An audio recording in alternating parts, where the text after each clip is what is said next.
Assalamualaikum warahmatullahi wabarakatuh. Saudara, dahulu di Pulau Jawa, terutama di Probolinggo, itu ada semacam skate antara kita dengan imigran, yang mana ada dua imigran di Probolinggo pada waktu itu, yaitu pertama Cina dan kedua Arab. Pada masa itu imigran menempati tanah-tanah yang bukan hak milik mereka.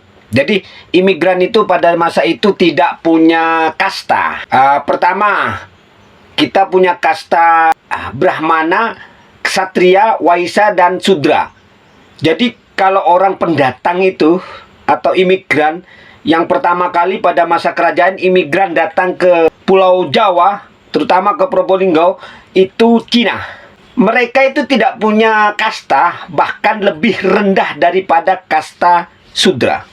Jadi tidak punya kasta atau tidak punya golongan. Jadi kalau mereka ada yang meninggal, mau mengebumikan jasad yang meninggal itu harus beli tanah dulu. Kemudian setelah imigran Cina, baru datang imigran Arab. Sama, mereka tidak punya kasta awalnya di Probolinggo. Jadi mereka itu ketika menempati suatu wilayah harus izin kepada penguasa setempat. Termasuk ketika salah satu mereka meninggal dunia, maka harus dikhususkan, ada tempat khusus atau harus beli tanah pemakaman. Dan kan di Probolinggo itu ada yang namanya makam khusus orang Arab, makam khusus orang Cina, ada. Kalau makamnya orang Jawa, orang Probolinggo, di mana-mana ada. Walaupun di desa ini, di suatu desa, kita meninggal di suatu desa, kita mau dimakamkan di desa lain, itu tidak masalah. Itu zaman dahulu ya. Beda dengan imigran, baik Cina ataupun Arab itu beda. Mereka tidak bisa di sembarang tempat ketika mereka akan dimakamkan. Itulah budaya yang menunjukkan bahwasanya mereka dan kita itu berbeda. Dan budaya kasta asli milik kita, orang pribumi Nusantara, itu semenjak kehadiran Belanda atau semenjak kehadiran penjajah mulai dari tahun 1511 hingga Belanda terusir dari Nusantara antara tahun 1942, Belanda sudah berhasil menghapus sejarah budaya Nusantara. Ketika Anda berkata bahwasanya Islam telah merubah budaya asli Nusantara, itu salah. Yang merubah budaya asli Nusantara adalah Belanda. Yang mana budaya asli Nusantara ketika itu masih berlaku pada kehidupan bermasyarakat di Nusantara. Kemudian masuklah Islam pertama kali ke bumi Nusantara. Kemudian budaya tersebut bukannya dirusak atau bukannya dihapus, akan tetapi diperbaiki, dipercantik, diperindah. Contohnya, satu contoh saja. Pada zaman dahulu, pada masa kerajaan, perempuan memakai jarik atau batik ya, itu hanya sebatas menutupi pusar, atau katanya orang Jawa udel. Jadi ke atas ini tidak ditutup. Itu budaya asli Nusantara dahulu. Kemudian masuknya Islam memperbaiki jarik, kan diangkat ke atas hingga menutupi dada, hingga di atas dada. Nah, itu baru masuknya Islam pertama kali. Kemudian setelah Islam membumi daya atau sudah banyak yang menganut agama Islam di Nusantara, lalu jarik yang semula diangkat ke atas menutupi di atas dada perempuan, kemudian dilengkapi dengan baju, juga batik.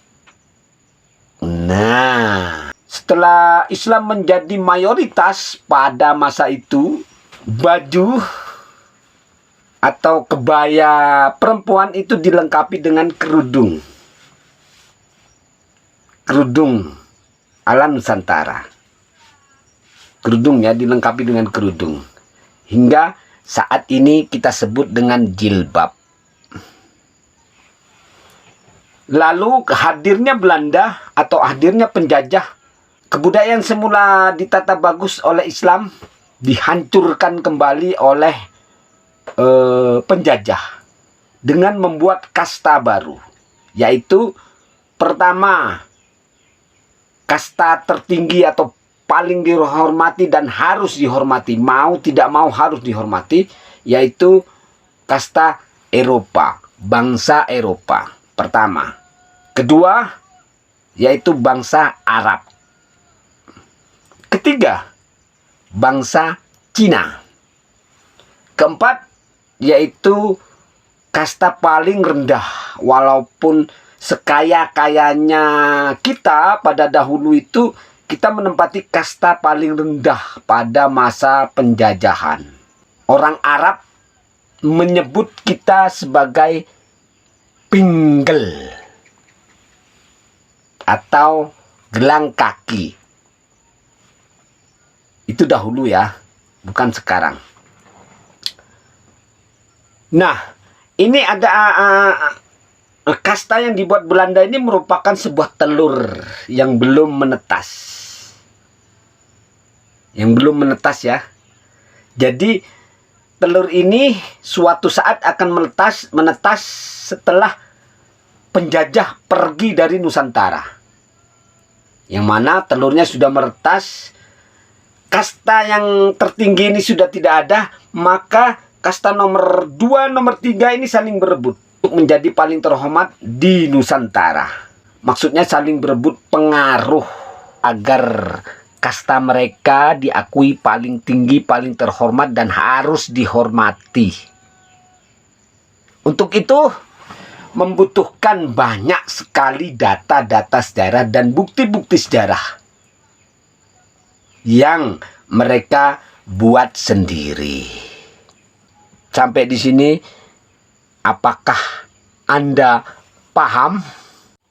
Kalau wilayah lain selain Probolinggo yang mungkin kurang paham tentang sejarah asli wilayahnya mereka masing-masing, mungkin mudah dipeluk kutu, sehingga banyak sekali terdapat bukti-bukti sejarah dan kitab-kitab yang mereka buat sendiri, yang seakan bahwasanya leluhurnya mereka adalah leluhur paling tinggi dan paling terhormat. Itu mungkin untuk wilayah yang tidak paham terhadap sejarahnya.